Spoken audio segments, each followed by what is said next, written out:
guys, so welcome back to another YouTube video. Today we're going to talk about skincare myths.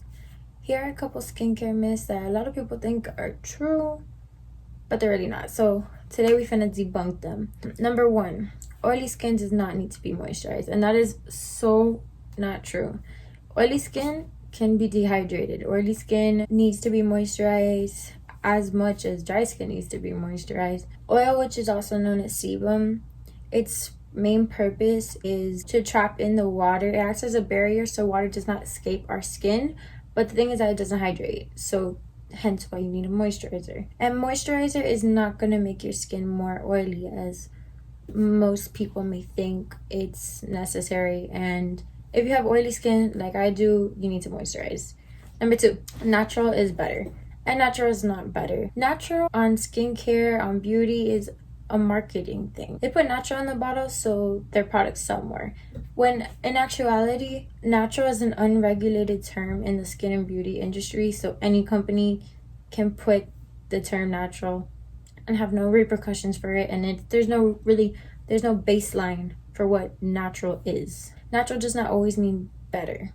So when you see videos of like DIY face mask and grab this plant and grab this fruit and this vegetable, yeah, some fruits and vegetables and plants have properties that are good. If they're not used properly, whether in the proper amount, proper formula, and just put straight on your face, they're not going to be retrieved properly, so therefore are useless and can cause redness and inflammation and sensitivity to your skin.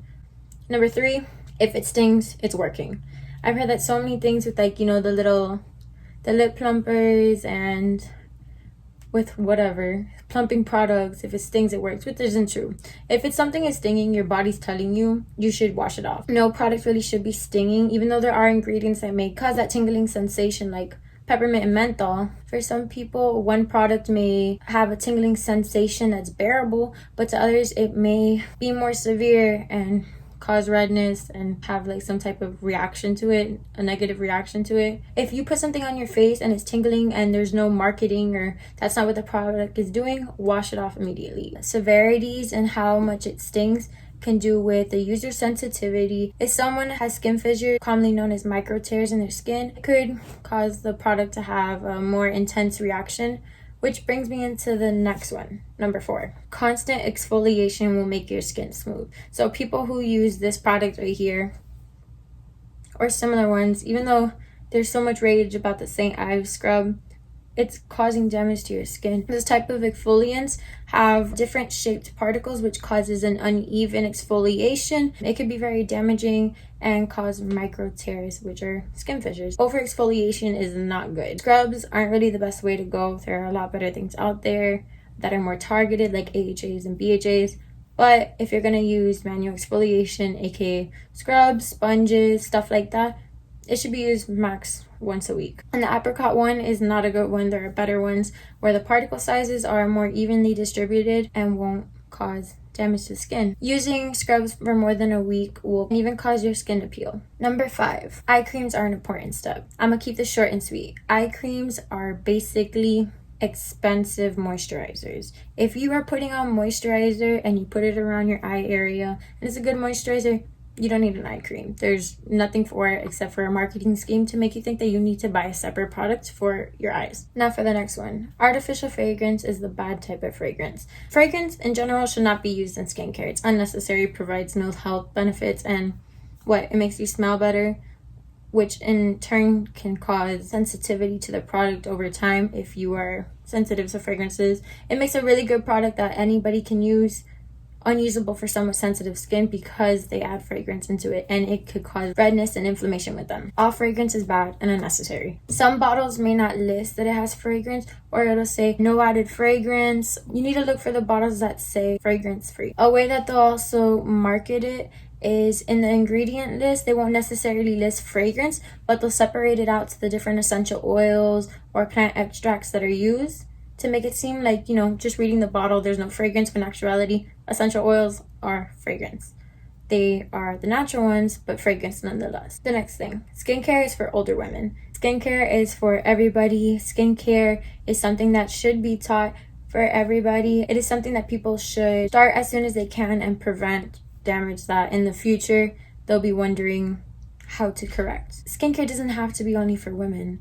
Skincare in other countries like Korea, skincare is overall seen as proper hygiene in Korea. It's seen as important as brushing your teeth. Skincare basically says that prevention is easier than treatment. So skin problems that you'll be having in the future can be prevented by taking care of your skin now. And it's never too early to start. People age gracefully when they're moisturizing at a young age and are consistent. So certain things in the future that can be prevented, like wrinkles and crow's feet, which is the little lines right here on your eyes. Here's a picture.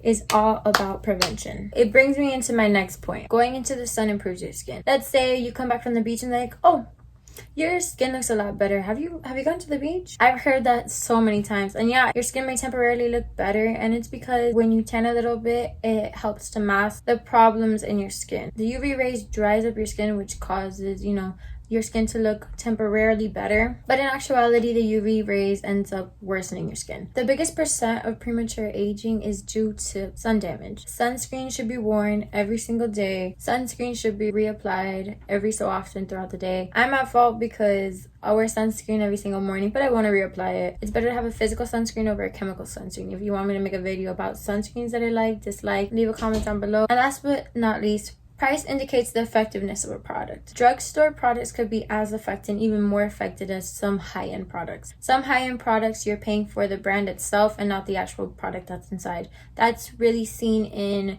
designer brands, whether it's Chanel, Fenty, Prada, whatever skincare. You're paying for the brand, the bottle. You're paying for the little design on the outside just for the brand, not for the product inside. Those are people who are fashion designers, not people who are dermatologists and estheticians trained and go to school for them. Just because something is expensive doesn't necessarily mean it's good. And also, if it's expensive, it doesn't necessarily mean it'll work for everybody's skin. Everybody's skin is different. Different ingredients are going to react with different people. Not everything works for everybody. To overcome this, learn to read ingredients. Know what's good for your skin, what's bad for your skin, what you react to, what you're sensitive to. Make sure you like, comment, and subscribe. If you haven't seen my other videos, go check them out. And